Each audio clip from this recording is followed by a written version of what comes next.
Welcome, everyone.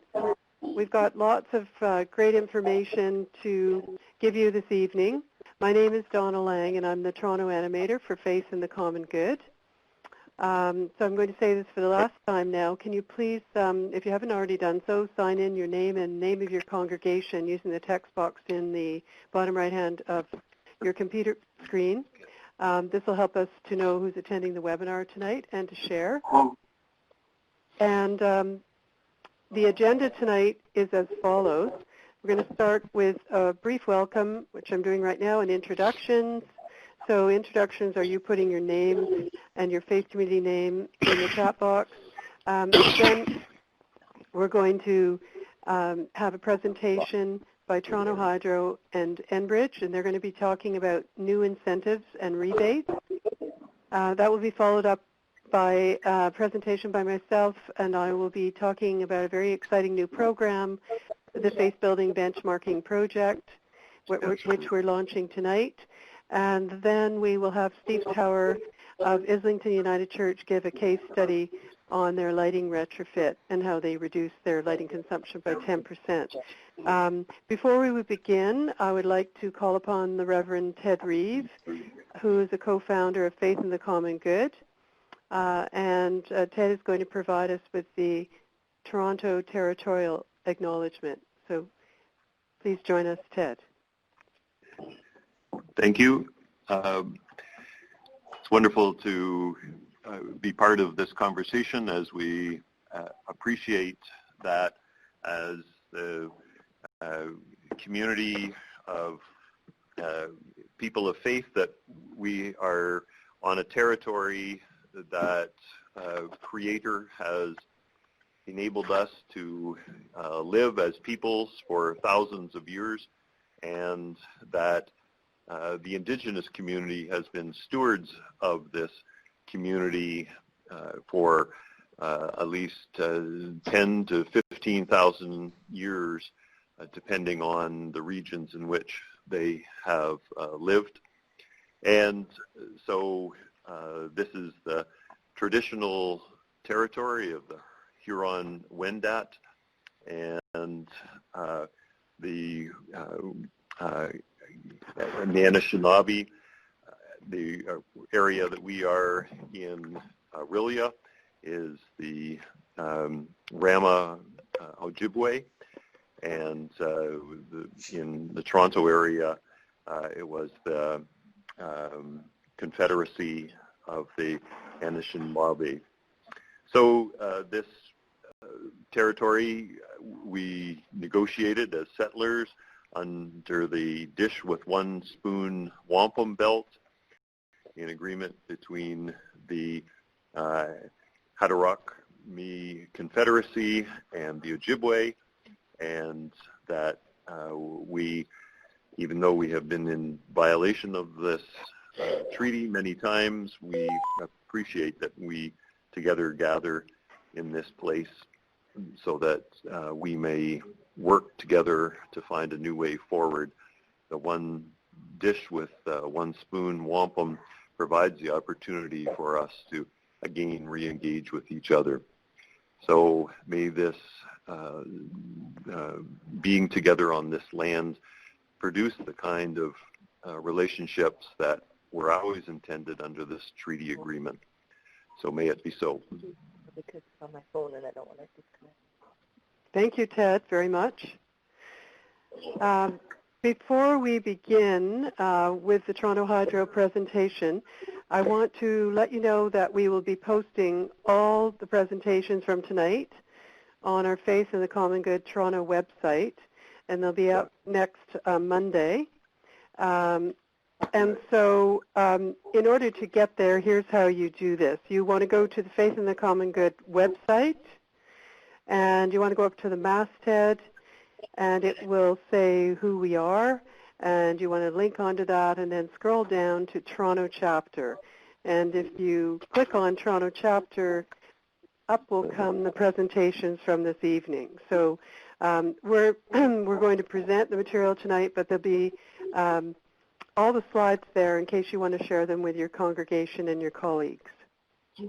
Okay, so let me begin. Our first presenter is Jacob Rosenberg, Program Associate, Conservation and Demand Management for Toronto Hydro. Can you hear Jacob,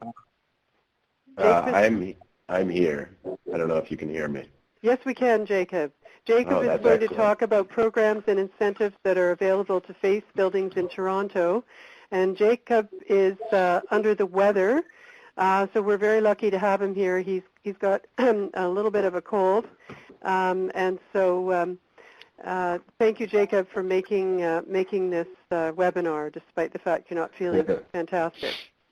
Well, thank you, Donna. That's awfully nice of you, and it's my pleasure to be here and go through this little presentation with everybody.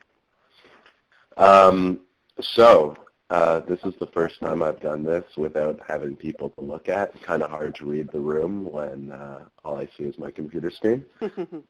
Now, am I in control of this document in front of me or not? No, I'm not. Okay, so I'm just going to ask you to change a page when we when that becomes necessary. We will do that for you. Steve, you should be able to change the page yourself. Just use the little arrows in the left-hand corner. In the left-hand corner. I don't have any arrows in my left-hand corner. At the very bottom of the page. Nope.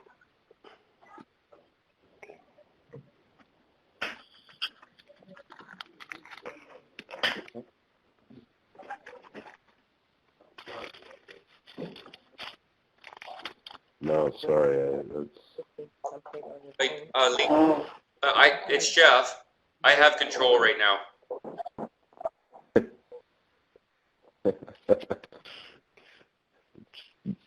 Try to take my presentation, Jeff.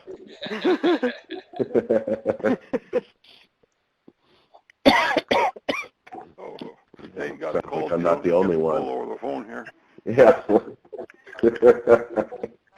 Yeah. Steve, do you see at the bottom? Steve, do you see at the bottom of the page where it says 1/15? Yeah. Do you want to go to the other room? So. Do you want me to advance? So if you see the 1/15, right beside that are the arrows that control it, just to the left. Yeah, but I thought it's Jacob presenting right now. It is. Oh, sorry, Jacob? Okay. Okay. Yeah. Okay, well, Jacob, do you see that? No, I have no arrows. I just see the sorry. Page. Get started. They're still figuring out how to do it.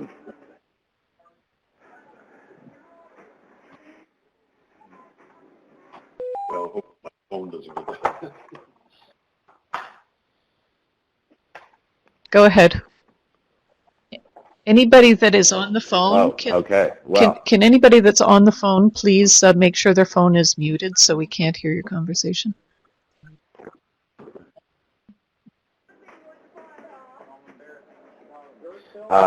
Shall I start?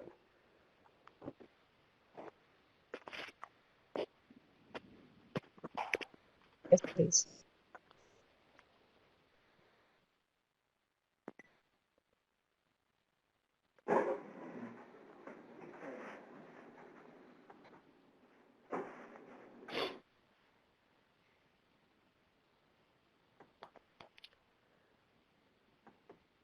All right. I'm sorry. Should I begin going through this? All right. Well, thank you very much. Sorry about the awkwardness there, everybody. So this is a presentation on the conservation and demand management programs that Toronto Hydro has on offer that I think will be of particular use to the faith community. This page, get paid to save energy and cut costs. I realize that most of your communities are nonprofit, but the point being that we can cover a significant portion of these projects through our incentives. If you go to the next page, that would be great. So Toronto Hydro is the largest municipal electricity distribution company in Canada. We've been serving the city since 1911. And, you know, we have a real commitment to saving energy. Whenever we save energy, that saves us from having to build more distribution, more infrastructure. So energy saving is a real investment for us. Next page, please.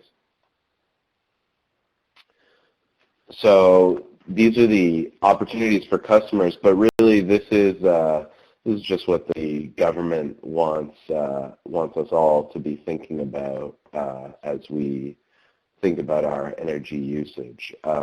Adopt new energy-saving technologies, participate in conservation programs, coordinate with utilities. Most of you probably won't have multi-site applications, but the first two are a good thing to think about. Next page, please. So with all energy-saving programs, these are the ways to go about it. This is the mental framework that you will find the most useful. Set goals and targets. That's what you need to do. So, you know, you can't just go into it thinking you're going to save. You have to have some idea of what you're trying to do and, and what you're looking for. Next page, please. So this is one of my favorites. This is the energy efficiency journey. This is how you will move as you invest in your building, as you try and upgrade certain aspects of it when it comes to energy efficiency. The beginning of the journey is technological change. Then you move into processes and systems, so that's ways of using energy rather than swapping out a light bulb here or there or a refrigerator.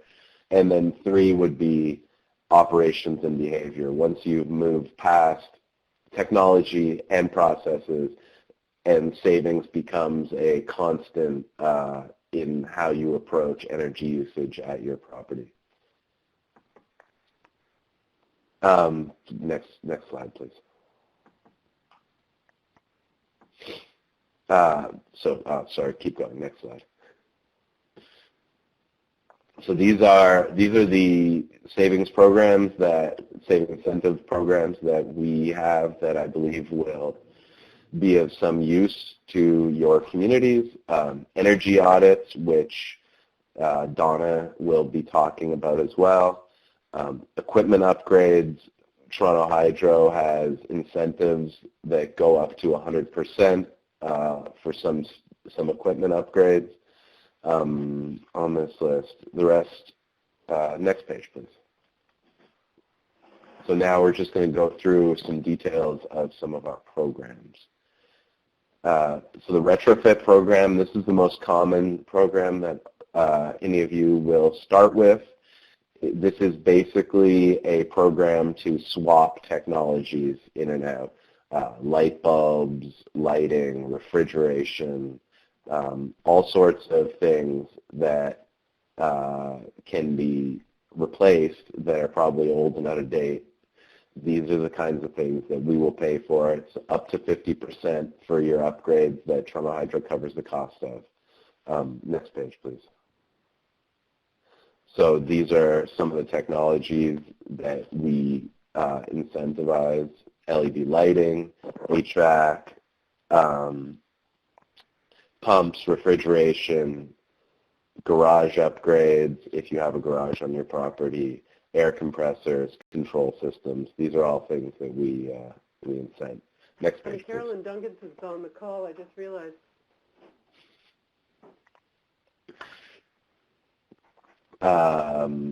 This is just a short description of the way our retrofit program works. There are 2 kinds of incentives that would be prescriptive. A prescriptive incentive is a simple one-for-one replacement. We give you a certain amount of money or item for swapping something out. The custom track is for technologies that are not as simple, but nonetheless, we have a set of papers that we will fill out and get you your money that way. Next page, please. No, that's where we were. There we go. The Small Business Lighting Program is also a good one. This is a program where a company we work with will come in and replace lighting for free, at no cost to you, up to $2,000 worth of lighting.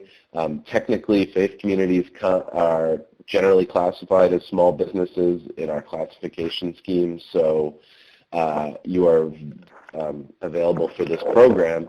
And with this program, you could choose a certain area of your building and have the lighting there replaced with something much more energy efficient. Next page, please. RTU Saver, that RTU stands for rooftop unit, and if you've got a rooftop air conditioner or rooftop system, we will check it out. We will also look into either replacing the technology if it's old enough or incentivizing a better management system to make sure that it runs more energy efficiently. Next page, please. So those are our most applicable programs. You'll have to forgive me for being a little bit less effervescent than I normally am, but I think the real thing to take from this presentation is just that the faith community matters to Toronto Hydro. I'm here to help with whatever projects or questions you might have. Please don't hesitate to get in touch with me. My contact information is here on this page, and I'll be glad to take as much time as you need to figure out what your needs are and if there's anything that we can do to help out. So that's it for me. Thank you very much for your time tonight. Thank you very much, and thank you for going the extra mile. Yeah. So I just typed in the chat box, it's Donna Lang here, that the most popular program with faith communities is the Small Business Lighting Program. And the good news is if you've taken advantage of Power Blitz or the Small Business Lighting Program, which was in effect for the past 4 years before this new program, you can still take advantage of the $2,000 Small Business Lighting Program that's in place now. That's a great point, Donna. I should have mentioned that. Yeah, that program can be added to the previous one, which is a great value. And I have a question to ask of you. I know that many of these incentives are province-wide, and there are a few people. I know there's Grace United here from Brampton, and Ted from Aurelia, St. Paul's Centre. And I know all the incentives are across the board throughout the province. Is the small business lighting one also across the province? Now, that program is specific to Toronto Hydro, but that program is specific to Toronto Hydro. There are similar programs in most jurisdictions. I couldn't speak to the exact details of those, but the simple fact is it's a pretty small community, the conservation people, and so if you're not in Toronto, you can still get in touch with me, and I'll connect you to the local CDM folks at your utility. Thank you very much. That's good to know. Yeah. And we have a question here from Carmen. Sure. And she's asking, so they've already claimed $1,000 from a prior program. Can we do the balance? And in fact, Carmen's from Fallingbrook Presbyterian in Toronto, and so Carmen can apply for the $2,000, the full amount. Yeah. So, yeah, I believe she can. If she could email me offline, and I'll just double check on what she has done or what their community has done previously, but there shouldn't be a problem with that. I don't think so either. I think anybody can apply for the $2,000 in small business lighting, as long as you have not, as long as you haven't taken advantage of it since it began in the past 9 months. It began at the beginning in January this year. Yes, yes, that is correct. Okay, so moving right along, Jeff, thank you so much for showing us your photo. I tried very hard to be on camera. I even curled my hair tonight, to no avail. So Jeff Blunt is the next speaker. He is an energy solutions consultant, energy conservation, Enbridge Gas, and he also is going to talk about programs and incentives that are available to Toronto and York regions. And Enbridge Gas covers both those regions. Well, thanks, Donna. Thank you, Jeff. And once again, welcome everyone to the presentations. And again, Jacob, that was great to understand the electrical side. Just everyone keep in mind, too, that it's the exact same thing on the natural gas side, where all you're trying to do is put a plan together, look at some technology, do the simple things first, and continue on towards a point of where you get to a energy efficient building, and that it will stay that way and it'll keep your costs low, both on the natural gas and the electric side going forward, because it really does help out a lot. So just one point here on the first slide here, just the cap and trade. I'm not sure if everyone's aware of it, but as of January 1st in 2017, there was approximately 3.3 cents per cubic meter of natural gas. There was a charge added to your bill for the cap and trade that you may have seen in the news, and this is a government mandated charge, and it's part of your it's rolled into your bills. So I'll carry on here. What we'll go through is let's go through our energy programs and some of the services that we have available, and also to give a chance to ask any questions if someone has any. Just to give you an idea what a typical congregational building uses, it's very close to something like a retail building. Just you can see that 3/4 of the natural gas that you use goes towards heating your building itself or heating any of your buildings that are attached to it. Depending on whether you have a cooking facilities there or not, you'd use about 10% for your cooking facilities and another 12% for hot water. And this will change greatly from depending on what happens at your facility. If you have meeting spaces or if you have accommodations for people, this can change greatly. So, and just keep an idea to food service. Just as a comparison, you can see they use a lot less heat, but a whole lot more for cooking. To get right into a project that I typically see at Enbridge Gas, normally this is a church, a typical church that I would see come through, and someone's asked for an incentive calculation, or they've gone and installed a new condensing boiler. So they've changed out their, typically it's put in the 1950s, 1960s, their boilers. They're getting on in the years, and people are trying to get their cost down. So in this case, the customer is paying around $8,000 a year right now in natural gas. So they go out and they purchase a 95% efficient boiler. That's what we call a condensing boiler. Typically that 1950s, 1960s, even 1970s boiler, it was brand new. It was probably around 75% efficient at most. And it's typically running around 60% efficient now over time. The controls aren't working as well as it used to. And you have a lack of reliability there too sometimes, and that's another reason that drives people to change out their boilers.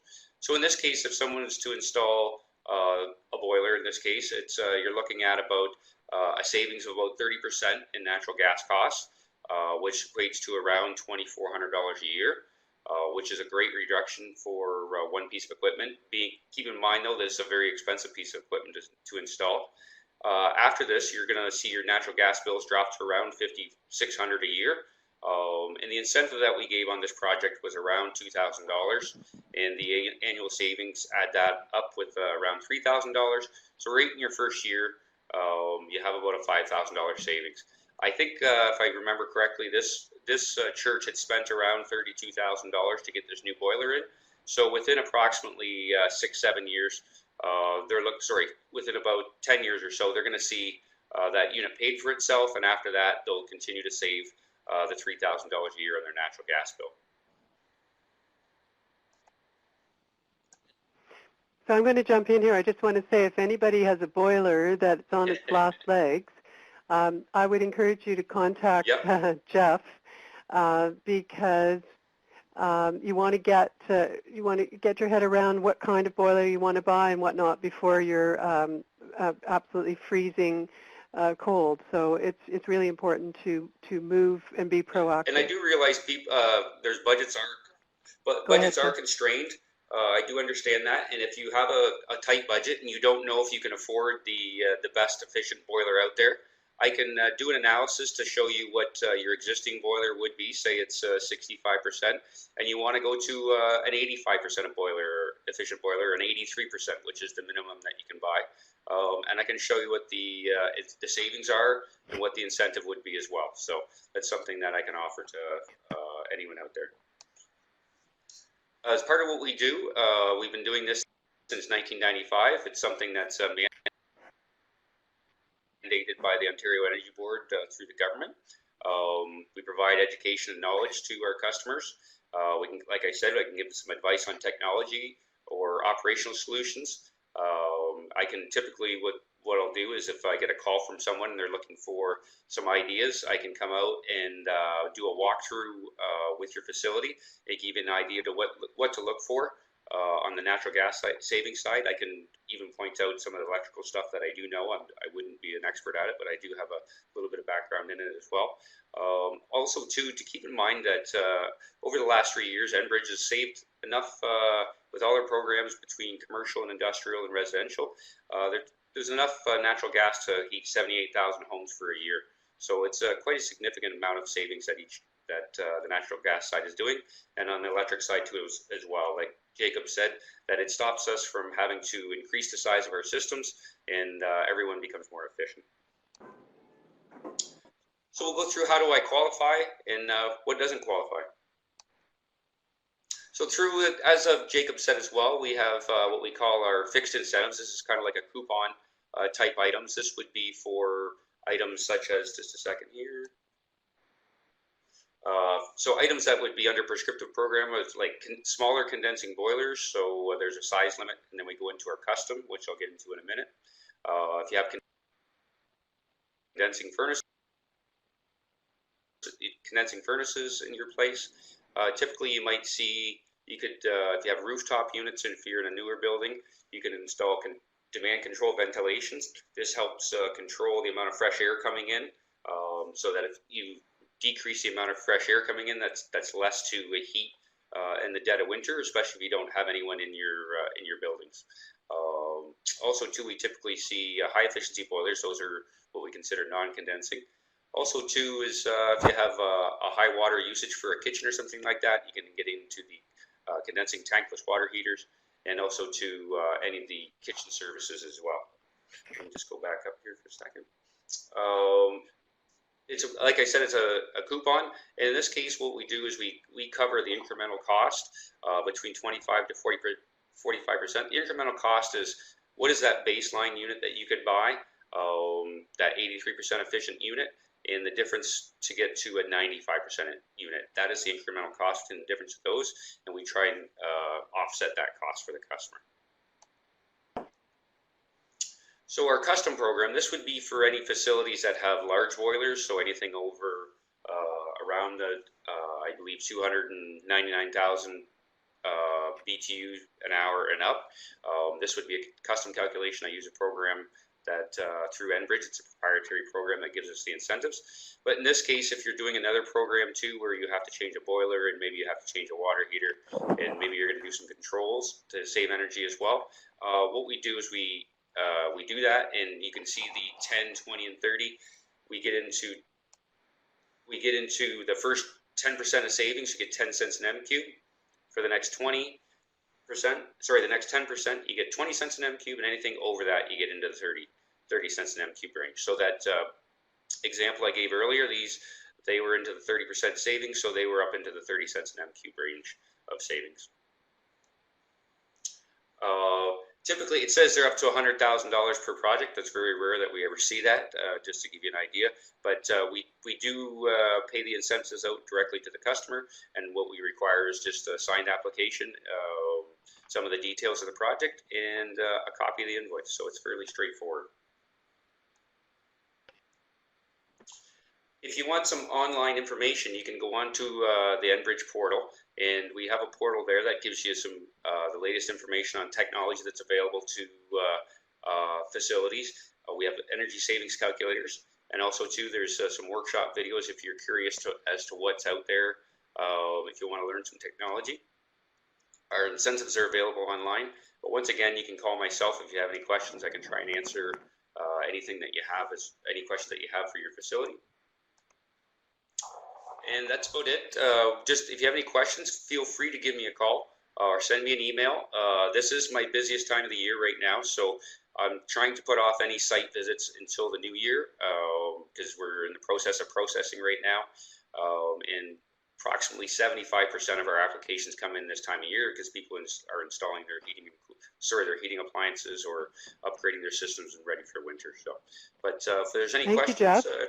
Does anybody have any questions? Thank you. Does anybody have any questions? If you do, feel free to put them in the chat box in the bottom right hand of your computer. I put the 3 email addresses of Toronto Hydro and Enbridge and myself at Faith in the Common Good, and I want to mention that all 3 of us are working very close together and will share information with each other. So to make this more dynamic and robust for you, you're welcome to contact any of the 3 of us, or all 3 of us. Any questions before we move on? I don't see anybody typing, so I will continue. So I'm now going to present the benchmarking program that we're launching this evening. It is in the Greater Toronto and Hamilton area that we're launching it in. And I think I can use this myself. Here we go. Oops. Yeah, I can use the scroll here. Good. Okay, I can flip them. Thank you, Lisa. Okay, so this is a 3-year grant courtesy of the Ontario Trillium Foundation. Our target is 100 faith communities in Toronto. 70 of those are in Toronto, York, Halton, Oakville, and Hamilton. So 3 other areas. It's York Region, and then Halton, Oakville, and then Hamilton. This program features a very easy-to-use online program. It's called the Energy Star Portfolio Manager Benchmarking System. And what it's going to allow you to do is track and improve your energy performance. So track both your electricity and your gas. And the key point here is we say that if you can't measure it, you won't be able to manage it. So we're really happy to be able to do this program because we've been wanting for a long time to be able to measure the consumption. So what does benchmarking mean? Well, this is a very simple definition, but I think it's a good one. And benchmarking simply means that you'll be able to do 3 things. You'll be able to figure out how much energy your building uses, how much money you spend on the energy, and lastly, how your building's performance stacks up to other buildings in your sector. And benchmarking allows you to look at your own score in context of your peers. And so it's a healthy, competitive way of seeing how you're doing versus others. This is a really interesting quote that I found. It's from the United States Environmental Protection Agency, and it's from this year. So what's the goal of this whole program? Energy efficiency is the fastest, cheapest, and largest single resource solution for simultaneously saving energy, money, and preventing greenhouse gas emissions. So that's the big picture and why we're doing this and why we're excited to be doing it. So benchmarking, what's the rationale if you were talking to your congregation or your colleagues about why this makes sense? first of all, I should say it is a free program because we got the grant from Ontario Trillium Foundation. But there are really three reasons that you could give as a solid rationale. And the first really is unique to the faith community segment, and it is that benchmarking supports stewardship. And as faith communities, our traditions teach us that we are to take care of the earth and its life-supporting natural resources. Another key point is that by reducing energy consumption, we can also take care of the energy budget as well as the earth. And the last part here is really, I hear this a lot when I ask faith communities, why do you want to do this? What has compelled you to want to change the lights up or change the insulation, etc. And the response is it's the right thing to do. So that's really, the moral compass that faith communities have in showing others what's the right thing to do. Now this last, the third reason is the one that you know about because of all the government programs right now. So benchmarking, sorry, this is the second reason. Benchmarking allows you to target carbon consumption. On the right-hand side, you're going to see this pie chart, and it shows you that buildings account for 42% of a typical faith community's carbon footprint. Waste is 14%. That would be waste or garbage at the site of the faith community. And then lastly, transportation, 44%. That would be transportation to and from the venue, from the faith building. So that's why it makes sense to tackle buildings, because it is 4/10 of all the carbon consumption. And as I mentioned, this is aligning now with the government policy, both federally and provincially. I'm going to skip the footnote there, but to let you know that this 42% was taken from an April 2016 submission by the Canadian government to the United Nations. So the information is current. And the last rationale, or the third rationale, is what we've been told now for at least a decade, if not more, which is why benchmark? Because it saves energy and money. So I think that messaging is ingrained in all of us by now, whether it be our residences, our businesses, or faith buildings. This is an interesting statistic that I found, again, from the Environmental Protection Agency in the U.S. They have been benchmarking faith communities for several years now, and the statistic here is that buildings that were benchmarked reduced their energy use by an average of 2.4% per annum. That's up to a cumulative amount of 7%, so that there is a ceiling on that number. However, that's fairly significant.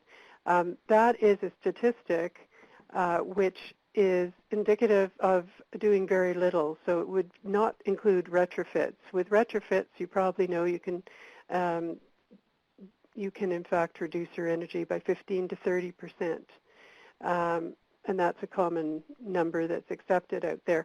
But this is fairly significant, and I think it's because people are more aware. They're looking at their consumption, it's on the radar screen, and then they're also aware of the fact that they want to turn off the lights or perhaps have setbacks that are going to reduce the temperature, or in the summertime, reduce the cooling. So I think this is a very interesting number, and we're also saying that benchmarking allows you to have a better sense, because you know what your numbers are in terms of consumption, to be able to guide your investment in the future and look at the lowest hanging fruit for the least expenditure. So this program, it is free, but we are asking you to make it a commitment to save energy.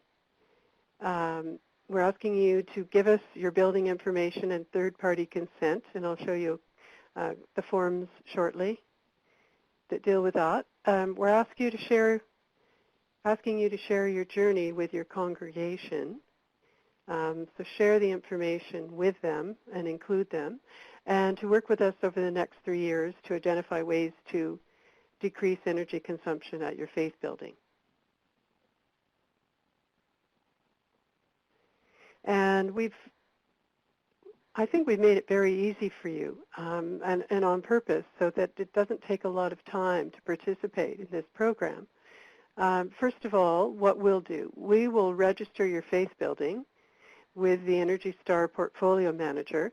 And I should mention that this is the software that is used by NRCan, so it's with the federal government, natural resources. It is the gold standard out there, and it's also used by the United States across many segments, including faith communities. So we wanted to be able to use something that was the gold standard, and so that's what we've done.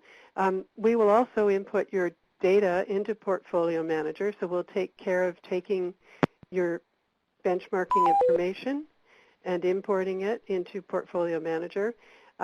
We will facilitate a building audit if desired. Jeff mentioned, he would be happy to do a site visit. I also am happy to do one, and I know that Jacob is also pleased to do one. So depending on what your needs are, we're very happy to come and visit you at your faith building. We'll also provide resources, so energy performance reports. We'll show you one shortly. Energy efficiency tools and brochures, funding information, and also training. We are hoping to be able to give you an Energy Portfolio Manager training session in the springtime 2018. And I'm also here to go and meet with you in your building committee, your property committee, house committee, depending on what faith you're from, and your board as well. So if you want me there, I'm happy to explain the program and take them through it and answer any questions. So this is an example of what we're asking you to do. So if you remember going back, we're asking you to fill in a building information form, and we're asking you to give third-party consent for Toronto Hydro and Enbridge to release your information to us so that we can import it into Energy Portfolio Manager. So this particular form will show you, this is an actual faith community that has taken advantage of this program. It's really contact information and then square footage, which is really important that we know that, primary heating, natural gas in many occasions, and then year built and building usage, number of hours, etc. But it would take, my guesstimate is about 10 minutes to fill in, so it's very brief. And then here's the consent form I was referring to. This is the Toronto Hydro one. It's online, in fact, but we would be sending it to you, asking you to sign, and then send it back to us. And there's also an Enbridge one that we now have developed as well. So what do you get for all of this? The Energy Performance Report is what you're going to be getting, and the following metrics will be used for reporting. So there are going to be 5 different metrics that you will get. The first one is the Energy Use Intensity score. It's also known as EUI, and it is looking at thousands of BTUs per square foot. So it's taking all the energy, the gas and the electricity usage, and it's dividing it by the square footage of your building. And that score is probably the key score in terms of looking at your building versus others, because it takes into consideration your square footage. There are 4 others, so electricity, kilowatt hours, natural gas, that's looking at cubed meters of gas, which is the way your gas bill appears. It has cubic meters on it. And then greenhouse gases, which is the tons of carbon dioxide equivalent. That's what that CO2e means. And then lastly, the energy costs. So you can look at your energy costs versus other faith communities. And then this is just an example of, on the left-hand side, of a letter that you would be getting, And if you can look at the bar charts there with the blue and the red, these would be your gas, your electricity, your kilowatt hours, your cubic meters, your energy usage intensity score. So basically what this is showing you how you'll be able to look at yourself versus a norm of 525 other faith communities in Canada that have already had their numbers inputted into this Enercan Energy Star Portfolio Manager. And this is a work in progress. We continue to look at how we want this to be showed and how you're going to be able to take it and read it very quickly. So we're trying to get something that's visually appealing but also a quick read for you. So types of energy audits. There are 5 types of energy audits that we'll talk about. The first is free, and that's me to come and do a walkabout, or Enbridge or Toronto Hydro. But I've done many of these in the last 8 years, and basically it's just going through and trying to help you look at some low-hanging fruit, and also talking to you about some funding sources and next steps. The next one is a walkthrough energy audit, which you can do yourself. There's a 21-page do-it-yourself audit in a book we have on our website called Practical Guide to Improving Energy Efficiency. And you can actually, if you register your faith community with our website, then you can actually get it for free. You can download it for free. And it will help you look at low-hanging fruit. And it's very, very comprehensive. It will look at your gas, your electricity, your water, your waste, your building envelope. And at the end of it all, you will certainly know where you want to go next. What's the first step, in other words. We also have, and many of you know about this, and some of you have taken advantage of it, the Greening Sacred Spaces Green Audit. The cost is $12.50 to $17.50, depending on the size of the building. And this is a building scan which includes the energy, air quality, food, water, waste, operations, maintenance, and landscaping.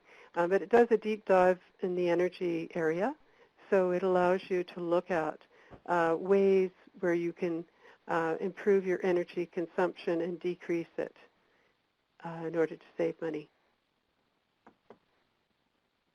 There are two other types of audits, the ASHRAE audit, commercial energy audit. They're really for large-scale retrofits, and I'd be happy to talk to you about them if any of you are wanting to do large-scale retrofits. Other tools and resources. I mentioned the Practical Guide to Improving Energy Efficiency. We're actually updating this, although the present version is very, very good as well, but we will be updating it in 2018. We'll be holding energy-saving webinars like tonight and events, and we'll also be offering Energy Star Portfolio Manager online training programs, so you can access your building's data in real time. In addition to that, we will be giving you the performance report. We'll be sending that to you. And so you will have the ability to get that from us without having to go in and look at the information yourself, although several people have expressed an interest in being able to track their consumption in real time. So we'll be giving online sessions, as I mentioned, where you'll be able to be trained to go in and get your information and keep on top of it. And as I mentioned before, I'm happy to come and visit and see if I can help you out, and also to present to your committees. I know sometimes it's better if you have a third party come in and someone who can be objective and also answer any questions if your committee has them. So next steps. So what are we asking here? We're asking you to set up a meeting with your property, finance, and environmental committee, who's ever in charge of the building, if you like. We're asking you to explain the program and answer any questions. consider a building audit.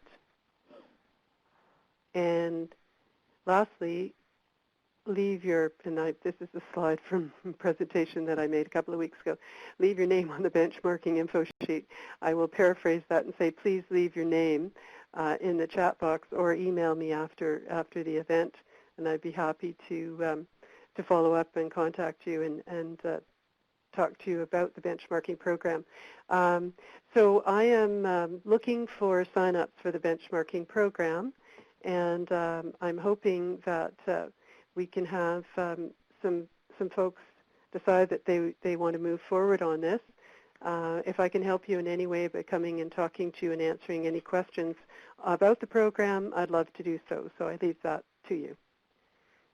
Good. Thank you. And we have a question from Caroline. And Caroline, I realize you're the Caroline Duncanson I do know. Can a manse be a secondary building? So I think your question is, does it qualify for incentives? So the best thing to do is, yes, it does. If it's attached to a faith building, it would qualify for faith building incentives. The best thing is to look at the bill, the hydro bill, the gas bill, and see how they're qualifying you. You may have two different numbers, or you may be having both the worship center and the manse as one number, one account number. So that's the best way to find out if you're considered to be one or two buildings. I think that was your question, Carolyn. If it wasn't, feel free to elaborate. Okay, thank you very much. I think we're in good time here, which is great. So our next guest is Stephen Tower, and Stephen heads up the green team at Islington United. And he is going to tell you all about how they reduce their lighting consumption by 10% and save money. And I will say that I asked Stephen to speak because Islington United would be the most green church, or dark green as I call it, church or faith building in general in Toronto. So I think his talk will be really inspirational, and I always think it's really interesting to hear people's stories of their journey in terms of greening. So Steve. I am here. Can you hear me? Yes, we can. Okay, super. So we just need to flip to the slides. And I can talk about Islington. Okay, luckily we're a green building with a green lawn near some green space, so it all fits. So what I'll do tonight very briefly is just give you an update on our lighting retrofit, because this has been a journey we've undertaken for several years now. To give you some background, our congregation has been around for almost 200 years. We're in our third generation of building.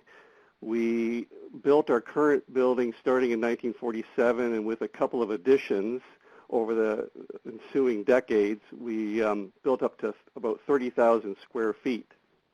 And for the sake of the record, not a lot of it has really changed. We haven't actually, oops, there goes the presentation. We haven't actually done much in the way of major renovations to the space. In fact, there's still a lot of original kitchens and the original pews and stained glass and windows and doors, all as it was. And over the past couple decades, our building use has changed, and certainly our costs have gone up in the electricity area. And they have been rising due to a combination of usage and rate increases. And I guess when we started to do some calculations, we found our fully loaded rate was around 14 cents a kilowatt hour in 2010. And that has steadily gone up every year, as you know. We don't know quite sure, we don't know where it is right now, although it went over 17.5 cents at least a year or so ago. And that's a blended rate, based on number of kilowatt hours consumed against the total cost.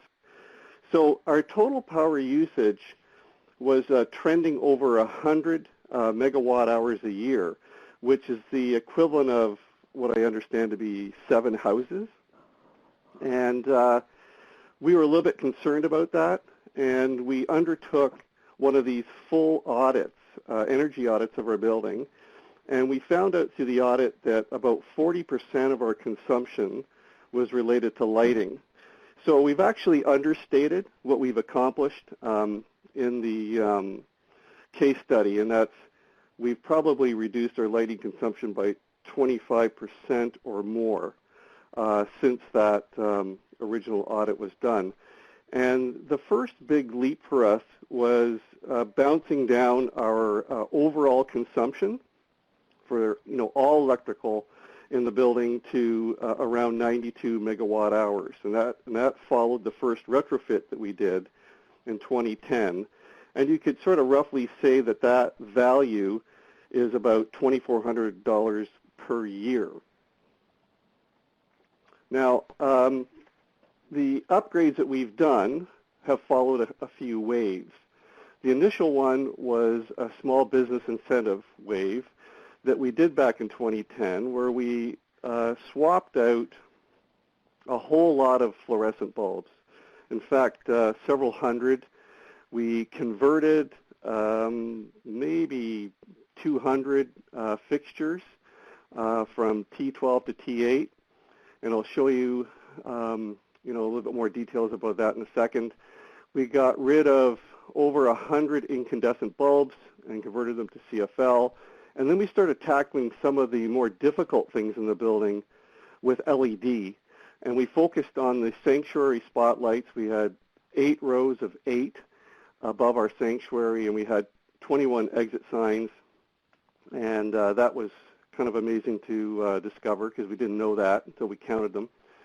And then our second wave, we took a rest for a couple years, and we were improving insulation around doors, windows, baseboards, that sort of stuff. And then we went back at the lighting and tackled some of the track lights that we had in the building, and we did 60 there and a whole bunch of other lights in the ceilings, spots and traditional ceiling fixtures. And then we did a third wave, which involved the exterior of the building, and that included walkway and parking bollards, parking light fixtures. We had half a dozen double fixtures around our building in 2 parking lots. We started tackling the floodlights on the building that were on the ground, and then some of the big spots that illuminated our stained glass windows. And most recently, over the past year, we've been working away on getting rid of all traditional fixtures and replacing them with LEDs. And we've been doing this around renos. So every time we went to refurbish a washroom or a little servery, we started to rip out the old fixtures and put in new LED. And we went back at those track lights that we had put bulbs in before and got rid of them and put LED fixtures in. And we plan to do a 5th wave, which will be associated with some major renovations around our big kitchen and hall, and some of our exterior doors that have fancy exterior fixtures and security lighting. So the challenges that we encountered are nothing new, are probably what everybody else is encountering. Sometimes we couldn't find a comparable lamp or a fixture to replace, the ones that we had in the building. And the stained glass spots were a good example of that. I'll show you those shortly. We had some initial versions of lamps and fixtures that were fairly expensive, so we had to pass on them.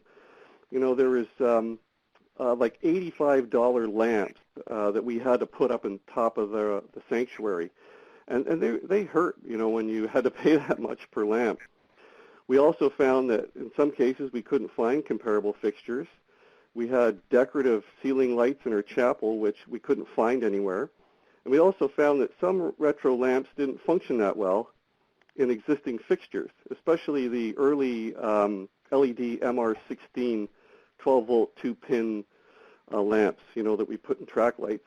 And we found we couldn't dim certain lights, and we couldn't install dimmers in some of the rooms because of ungrounded wiring.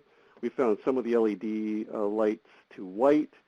We had some lamps that we couldn't even reach. They were very inaccessible, and it cost us a lot of money to get either scaffolding or pickers or ladders to get up to them. And certainly, in some cases, we found the intensity of the light was insufficient for the the application that we were thinking of. So, just to sum up what we learned, it always helps to know what you have. And going back to Donna's comment about doing an audit is like an inventory for us. We started figuring out what we had in hand, and we lost count at 892 lamps. In fact, I'm pretty sure we have close to 1,000 lamps in the church. We had 26 different lamp types, and that didn't include any of the lamps that we plugged into the walls or other lighting devices that we have plugged in. So there's lots of different lamp types, lots of different fixtures, and knowing what you have and then assessing how much you use it is a really important first step, because then you can start making decisions around, if I'm only using this 2 hours a day, it's a different kind of value proposition to swap it out than if you're using it 8 hours a day or 6 hours a day. And the threshold, for us is if we're using something 4 hours a day, we're looking at it more closely and thinking about whether or not we can do better on the energy consumption. So we also did a lot of experimentation since we started in the early days of commercial LED. We were doing trial and error, setting up demonstrations, shining lights on, parts of the building, trying them out on the ceiling fixtures to see how they lit, whether or not you could read and work under them. And sometimes we had to return them. They didn't work, or they didn't work the way we expected them.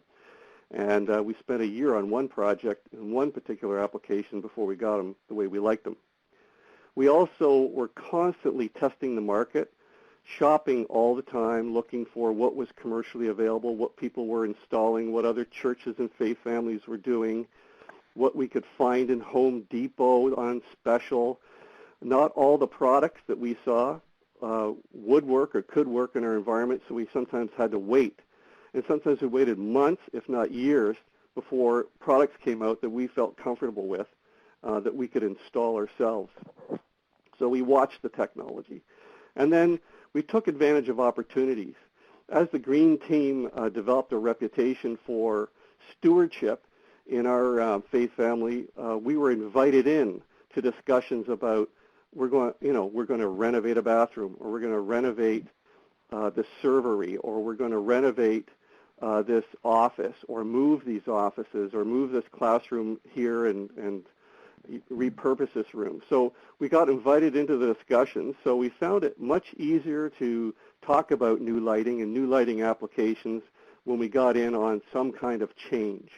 And then, on top of that, we were able to take advantage of incentives. And we not only took advantage of an energy audit incentive back in 2011, where half of it was paid, but we also took advantage of 4 lighting incentives over the years from the Save on Energy initiative.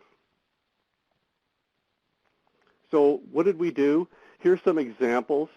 During the first wave, we swapped out, as I mentioned, hundreds of fluorescent tubes and fixtures, but the most interesting were the ones associated with the 8 rows of 8 lamps in the ceiling of the sanctuary, 44 feet up. These were 90-watt PAR 38s, and we swapped those out for 18-watt PAR 38s, LEDs. Everyone's been pretty happy with them. The only big challenge was, as you can see from the picture, was the scaffolding. We had to safely do this, and that was an expensive exercise that you don't want to do that often. The other interesting thing that we did was we got rid of all the 15 watt or double 15 watt exit sign lamps and put in 1.2 watt lamps. And these were interesting to us because these lights are on 7 by 24, 365 days a year. And while we were doing this, we found out there were some compatibility issues. We didn't get the right dimmers. We suffered for 2 years with the odd flickering light, and finally solved that issue by swapping out a couple of dimmers so that we could dim all the banks of light. And that was a bit of a learning experience for us. And our wave 2, we started to attack the hot halogens. And I'm sure most businesses have these. You probably see them in stores, although even retail establishments are getting rid of them. You can feel these things, you know, beaming down on top of you when you're in low ceiling rooms. We had 15 sets of these track lights around. They were all 50 watt halogens, MR16. Some were 2-pin, some were GU10. And we started swapping them out during wave 2. We found out there were some compatibility issues between the transformer, which I guess moved the voltage from 120 volts down to 12 for the lamp, and they started to flicker, and we had to actually swap them out later on. And we also had a few of the fancy fixtures, the fixtures that you have hanging from the ceilings of your buildings that are really difficult to find in an LED form, something that you don't want to destroy in terms of ambiance. And we had these fixtures hanging from the ceiling of our chapel. There were 6 of them. They had 3 lamps in each, one large BR30 300 watt downlight and 2 fluorescents on the top. Most of these fixtures in our chapel were broken at the time, and the room was pretty dim. So we took a look at them, and we got LED on the bottom and CFL on the top. Our wave 3 started to focus on the exterior. So again, if you're a faith community, it's been around for a few years, you may have these Hubble-style ground mount floods outside your buildings. A lot of institutions have them in government buildings. Unfortunately, they're 400 watts each. And if you run them for 8 hours in the winter or 6 hours in the winter, you're burning a lot of power. And we had 8 around our building. And as it turned out, they were a popular item for people to steal as well. And we don't know why. We think it was drug use, but you know, we were constantly buying these at a discounted price of $60 to replace. But the real pain associated with operating these on a constant basis every night of the year was the power consumption. So we worked on getting replacements for these. It took us a year to replace them all. In fact, a couple we ripped out in front of our church. We weren't even lighting up the front of the church for a while because they kept on getting stolen. So we moved to new LED lights, 100 watt in the front, 50s in the corner, and 150s at the side, and we significantly reduced our consumption. And the trickiest application of all was the stained glass. It's a story above the ground. It's 20 feet high. It's 10 feet wide. It's got every color in the rainbow. And it was being lit by 4,000 watt tungsten halogen lamps on the roof. Very expensive to leave on overnight. We were trying to be thrifty and only light them up for a couple hours at a time. But these things also kept burning out. And we needed a solution there, and it took us a year to find it. But through some experimentation, hooking up some lights on ladders on the roof, re-aiming, looking at intensity, looking at color, we settled on 3 250-watt, 5,000K LED fixtures, and everyone loves them now. Our outside security lights were stuck on the side of our building 20 feet up. We had to use pickers to pull them off and put new ones on. But again, we reduced our consumption significantly. I think they went down from 250 to 100 watts. Our parking lot and walkway bollards, we had 6 of them. We kept backing into 2 of them and breaking them. They were 100 watts each. We removed 2 of them, left 4 of them, and converted them to an LED A19 style of lamp, which dropped it down, significantly. I think it was maybe 18 watts or something like that. The parking lot lights, there were 6 standards with 2 lamps on each. They were rated 400 watts. They were immovable. Our neighbors were so happy with some of the glare from those. So we replaced them with 6 twin 100-watt adjustable LED fixtures. And now everybody's happy and the parking lot's well lit. And then the latest wave that we tackled this year was more of a direct to LED. This is where we got rid of the track light fixtures altogether, pulled them off the ceiling, put up an $81 LED fixture, which provided lots of light. In fact, we cut down the number of tracks per se from 9 to 6 and put these LED fixtures in, and it's been a great saving of energy. And then we also put in LED over the sink lighting in one of our serveries and started taking out the traditional fixtures out of the bathrooms and washrooms and putting in LED fixtures. So that's about it. That's the sort of the summary of what we had done in lighting. We've done other things at the church that are green, renewable energy, including solar panels and a bunch of other things. Thanks. Thank you, Steve. Always very interesting to see what you're up to at Islington United. There are a couple of questions. Steve, do you see the questions there? Yes, I do. Okay. So how do we change out the 90-watt burnouts that you need a scaffold to install? Well, actually, we still have a couple of the LEDs not working correctly in the ceiling of the sanctuary, and there is no easy way to get at them. We think that we could bring a picker in there, but the problem is having fixed mounted pews in the sanctuary that we have to rip out or we have to remove, to make room for a picker. So we have still a couple that have not been replaced that are LED, but all the 90-watt ones have been removed from the ceiling and replaced with LED. We have subsequently actually replaced some of the spots that we have up the pillars of the side of the church that light up the front of the chancel and the chancel with ladders, but we don't have to go up 44 feet. Thank you, Steve. It's always a challenge when you've got lights way up there. And several faith communities have, high ceilings in the sanctuary, the way they were built. So it is a challenge. I also have a question. I think it might have been your basement, but you were showing the track lights that you'd taken out.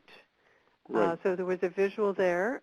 And I was wondering, are those the new LED strips that have come out? No, they're actually fluorescent light replacements. I think they're functional replacements for traditional fluorescent lights. Traditional fluorescent lights are usually 1 tube, 2 tube, or 4 tube configurations that are 4 feet long. These look like they're a dual 4-foot tube fixture. Okay, but so they're really okay. just a circuit board and look like a two lamp fluorescent fixture. So they're a functional replacement or look-alike replacement for a 2-tube 4-foot fluorescent fixture. Awesome. Are there any more questions? I'm surprised there aren't too many questions. There is another one here. Are they T5s? Those ones are LED, so there's no tubes. They are LED fixtures. They're not retrofits. Okay, because T5s are CFLs. T5s are a new version or a newer version of Of the T8s. of a T8. Or T12. But we're trying to get rid of them. So Steve, these are brand new tubes, LED tubes. You took out the other tubes. They're not tubes. They're actually, if you took off the diffuser, you just see a circuit board. So there's no tubes in those. That's not a retrofit. Those ones that we put in Wave 7 are not a retrofit. These guys here are just, there's no tubes in them. Okay, so, but they're not the LED strips. No, an LED strip is what you typically use under the counter. It's almost like a tape. Okay. And sometimes they're in a channel, and sometimes they have a diffuser over them. Gotcha. Wow. Okay. And is that in your basement, or what room is that? We're seeing on the left-hand side. These ones. One is upstairs and one is downstairs. We have a big youth room downstairs and a nursery and an office that have these, and then we have some rooms upstairs that had track lights. Mm-hmm. Senior minister's office, the administrator, head administrator's office, a finance office. That were flipping them over that had traditional track lights in them. Okay. Steve, I have a question that might be of interest to others. How did you decide which lights to switch out in which order? It was based on consumption. I think we sort of picked on the ones that would be operating 4 or more hours a day on average. Okay. And anything that was even higher, likely higher, like 8 hours a day on average, were top of the list. Great, thank you. Are there any more questions? Here's a question. Is it practical to replace fluorescent tubes with LEDs as you've described? I would say only if they're, really, really high usage, and the fixtures that you replace them with are low cost. These fixtures that I'm showing you in this picture you can look them up at Home Depot. They're $81 each. They're fairly inexpensive. If you're going to be changing out some lamps that are running all the time, then maybe you could crunch the numbers and use your average kilowatt per hour cost and see whether or not the payback time is within a reasonable time frame for you. Our payback times on a lot of these were 1, 2, 3, 4 years, and it made sense to do it. But if it goes like 5 to 10 years, and a couple of our lights are in that range, it's not so intuitive, not so attractive to do that. So you look at the functionality of the building and look at which rooms are used most often? Is that? Yes, okay. Yes, and you try to calculate number of hours per year. We did a couple different calculations, annual cost savings, and payback. Payback taking into account installation costs and replacement costs.